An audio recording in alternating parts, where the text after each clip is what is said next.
Good afternoon, everyone, and welcome to Stock Market Today. It is Ali, Coram, and Shreve here with a breakdown of the action in today's session, Wednesday, April 3rd, where we saw stocks edge higher after yesterday's sell-off that led to some tests of support at key levels, Ken. So a lot to update the audience on. But as always, there are some interesting stocks for our radar. So give us a preview. Yeah, absolutely. I'll tell you what, the Dow held up pretty well today despite that Intel sell-off. So let's take a look at Salesforce, CRM in the enterprise software group. Also want to take a look at transportation and logistics firm XPO and end with Dexcom, which is in the leaderboard model portfolio. DXCM had a good day today. Sounds like a plan, Ken. We'll do that. But first, let's take a look at those major indexes. The NASDAQ today up 0.2%, while the S&P 500 rose 0.1% today. You can see both backing off of intraday highs, but still closing positive. The Russell 2000 today up about 0.5% or so within the final few minutes of the trading day. And the Dow, as you mentioned, weathering that Intel sell-off today, an outside day, but closing essentially flat, down just 0.1%. So we'll start with the NASDAQ, but the S&P 500 definitely outperforming as of late. So some key action there as well. But your assessment of the action here, Ken? Well, we had some, pretty stiff selling in the market on Tuesday. You can see the Nasdaq went below its 21-day moving average. Volume was lower, so we avoided a distribution day, and then we had a rally today in higher volume. It was interesting. If you just pull up an intraday chart for the Nasdaq, 5 minute, there was a big whoosh of selling at about 3:15 Eastern time, but the Nasdaq started to rally back there. But intraday the Nasdaq was up 0.6%, and then it went close to negative during that little momentary sell-off and ended with a decent close. But for those hoping for a good rally after yesterday's selling, it was kind of tepid gains today. But we'll take it here as the Nasdaq holds support at that key level. Yeah, definitely. And I think, putting this in context with shifting rate cut expectations, to see continued support here at the 21-day line for now, that can always change. Not a bad thing. In the S&P, not even coming down to touch the 21-day, Ken. Yeah, this is the index where we're really seeing this broadening out of leadership. It used to be just a lot of tech stocks, and now you've got energy stocks and material stocks that we've been talking about. So a little bit of a rotation going on, even though a lot of tech stocks are still holding up. So breadth on the NYSE today, barely positive, less than 2-1. I think winners had a slight edge over losers, and really the same on the Nasdaq as well. So positive breadth was a good thing about today's session. And again, the market's still acting strong here. We had mixed economic data. We had the ISM services that came out at 10 a.m. Eastern time. That was a little bit below expectations. And then we had the ADP private employment report that came out before the open, and that was much better than expected. 184,000 jobs compared to 150,000 estimates. So I think the Fed is in a position where they are going to want to see a weak jobs report Friday, because they just want some weakness in the economy to help them fight inflation. So all of this strong economic data has sort of, has investors questioning how many rate cuts there are going to be this year. So, and it could be 3, it could be less than that. Yeah. And TBD on all the timing of that. And I guess since we're talking about rate cuts, let's just take a look at the 10-year yield here. So reversing lower today, but still, if you take a look at, where we are for the week, we're definitely seeing yields come up, Ken.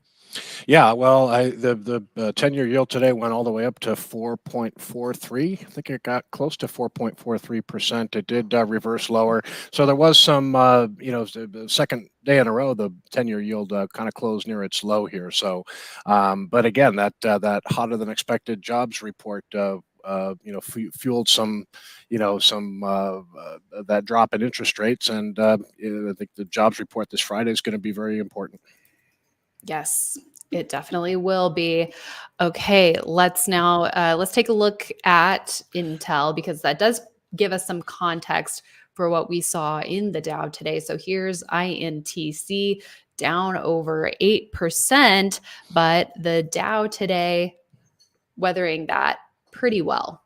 Yeah, well, luckily it's a price-weighted index, right? Yeah. So Intel being a $40 stock is not going to have a huge impact on the Dow, but yeah, Intel had a rough day. Their foundry business, their chip making business, posted a pretty big loss again in 2023, and that kind of spooked the market. But again, didn't have much of an effect on the Dow because it's price-weighted. But and again, just kind of modest gains in small caps, Nasdaq, and the S&P 500. So those hoping for a nice pop after some selling yesterday. Maybe a little bit disappointed with the tepid kind of nature of the rally today, but still seeing some pretty good action underneath the surface. A lot of good looking stocks out there still.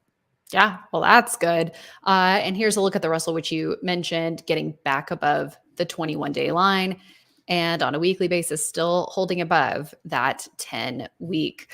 Okay, next on our list, let's take a look at XME, and because some notable action for the metals and mining area today with a breakout for XME up 2.2%, definitely outperforming today.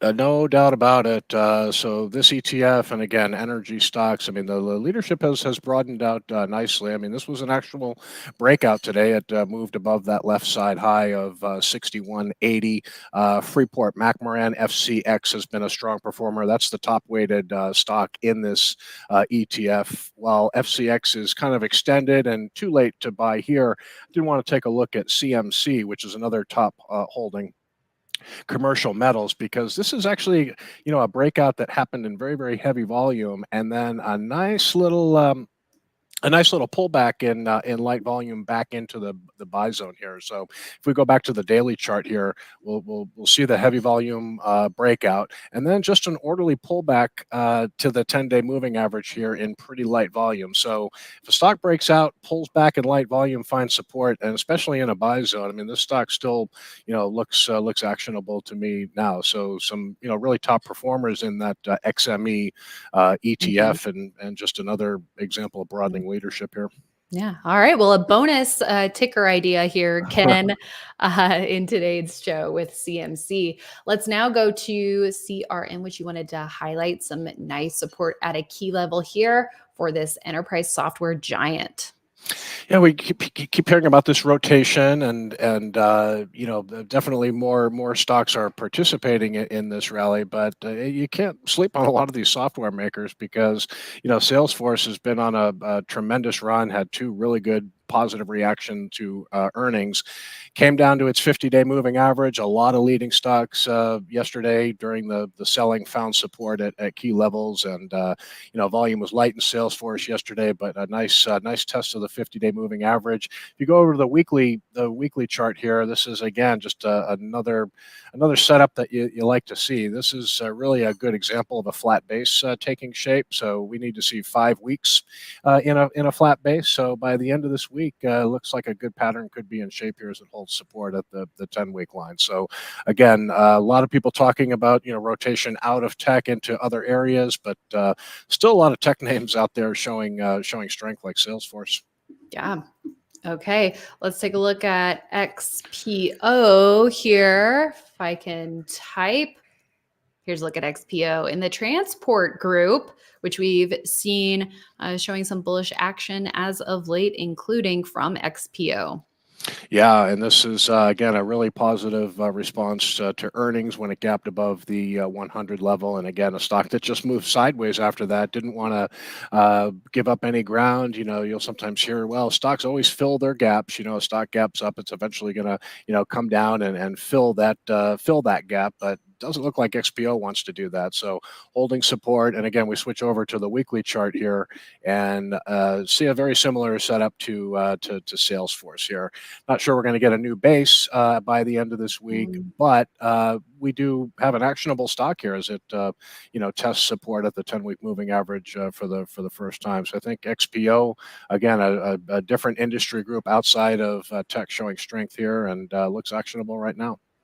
Okay. And last but not least, we want to check in on DXCM, which you mentioned is part of the leaderboard portfolio, Ken. And, we had that move in recent weeks on news that its continuous glucose monitor would be available over the counter. So no need to go to a doctor, not just for those who are insulin dependent. So that's pretty huge for Dexcom. It is, and that's why the stock. You mentioned that initial move when it broke out from that consolidation and crossed that 132.03 area. And yeah, this is a big market for Dexcom. I mean, they put the number at about 25. There are about 25 million Americans that are non-insulin dependent. So people that are diabetic but don't use insulin. So this continuous glucose monitoring system that they announced recently is going to be available next year, but it should be increased business for Dexcom. What I like here is that there was a pretty clean breakout over that 132.03 level, but then it gave you an alternate entry here. That 137.93 is a legitimate handle entry because it formed below the left side high from further back. So I think the stock is still in a buy zone here.